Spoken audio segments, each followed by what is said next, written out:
هلا عيني هلا. بدول ما حامضة دي هنا والطعم يجنن.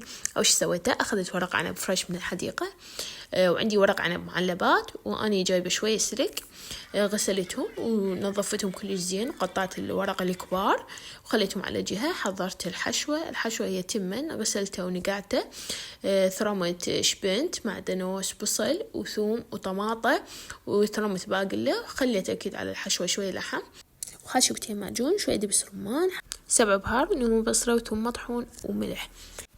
أكيد بكعب الجدر حطيت شوية ليا حتى تكون دهينة، وحطيت باقلة مثرومة لأنه إحنا نحبها باقلة. أول شي جبت البصل حشيته وحطيته بكعب الجدر، حطيت فوقه ورق العنب المحشي المعلبات أكيد، حطيت فوقه ورق السري لأنه ورق السري يستوي أسرع من ورق العنب. آخر شي حطيته على النار. أول شي حطيته على نار عالية 10 دقايق حتى يلجع من جوا. بعدها هديت النار، حطيت عليه صلصة.